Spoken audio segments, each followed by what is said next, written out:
Have you seen campaigning before election? What does campaigning take? How does campaigning take place? So let us find out. There are different methods of campaigning. Okay, these are done before the election is being held. A candidate can deliver speech before large masses, organize rallies, and conduct door-to-door campaign to seek votes. So why these campaigning is done? So that the candidate who is participating in an election, he or she can deliver the speech before the large masses, okay, organize rallies, and even go to door each house to get votes. He or she can utilize the audio visual means of campaigning by composing jingles that praise his or her party and talk about the party and its achievement. They can also talk about the achievements of their party, the promises which they wanted to do with the public, so that once their party come to the power, they will fulfill the demands. Okay, he or she can also put up poster bearing his or her image in and name and describing in some detail the kind of work he or she promised to do. So even they can make a posters and they can place, you can say, paste in the walls with their images, and they can write the different types of their aims which they will, or the work which they will do once their party get the achievement. He or she can put a poster bearing his or her name and describing in some kind, okay, purpose do. A candidate can also lend support to some charitable or some or social events being organized in his or her constituency, so that people can recognize him or her more and know more about his or her achievement. So even the candidate can take the support of the different types of social events, just like different types of, you can say, welfare scheme, that is providing free food.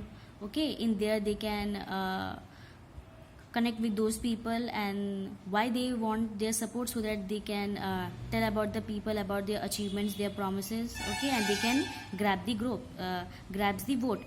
During campaigning, a candidate makes every voter living in his or her constituency feel special and important, so that he or she vote for him or her during an election.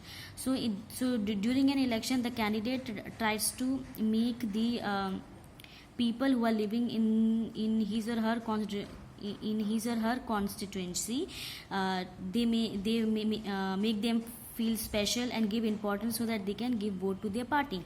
Campaigning stop 48 hours before polling. So before polling, that is giving vote, before 48 hours of the voting, campaigning is stopped. So in this way the campaigning is done. Next is political parties. A political parties is an organized group of people who have common ideas and goals. So what does the term political party means? Political parties are the group of people who are where their common ideas and goals, okay, where you can say it is a group of people where the people have the same goals and ideas. Political parties can be formed on the basis of distinct political ideals and some particular interests, such as religion or region. So the political party can also be make on the basis of, you can say, religion and region also. That means in a particular place. In a democracy, political parties play an important role. So in a democracy, that is in a democratic form of government, political parties play an important role.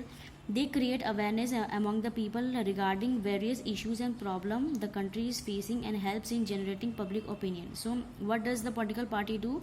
They try to create the awareness among the people regarding the different types of different issues and problems which are being taking place in their country, and they try to support them.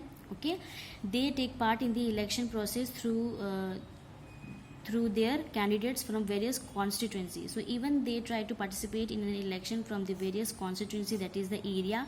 After the election, political parties form the government. So after the election, the parties who get the maximum number of votes, they that particular political party form the government. So this is the process of the election and how the political parties plays an important role. Next is we will discuss about how the election process is being conducted. So the election commission announces the date of the election and prepare the voters list. So it is a duty of the election commission of India that they will announce the date on which the election will be held in any particular area, and even they will prepare the voter list. That means who are eligible to give the vote in that particular election.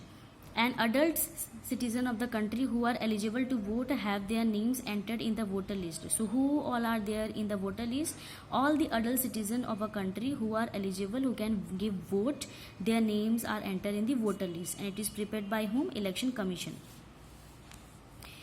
For the election process, the country is divided into small region with approximately same number of voters called constituency. So what does the term constituency means? It is a you can say our country is a vast country, right? So it is not possible to conduct election all over the places in one time. That's why it is divided into small region with the same population, okay, and that particular area is known as constituency.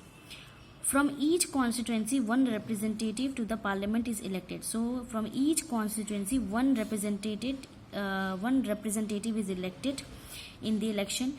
For each seat of a constituency, two or more people called the candidates contest. So in any area, or you can say in any constituency, there are more than two or more people who participate in an election. A candidate getting the highest number of votes get elected. So the person who get the highest number of votes in that particular constituency, that person win in that particular constituency.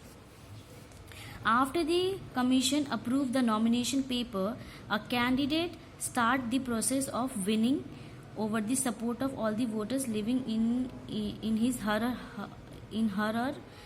or her constituency. This is called campaigning. So after the election commission of India approve the nomination, that means whoever is participating in an election, he or she have to submit their papers in the election commission office, okay, and if they get approved, then only they can participate in an election. And once the approval is done, they can do campaigning. That means speaking in the public, doing rallies, okay, or going door to door so that they can get the as number of votes. So this process is known as campaigning.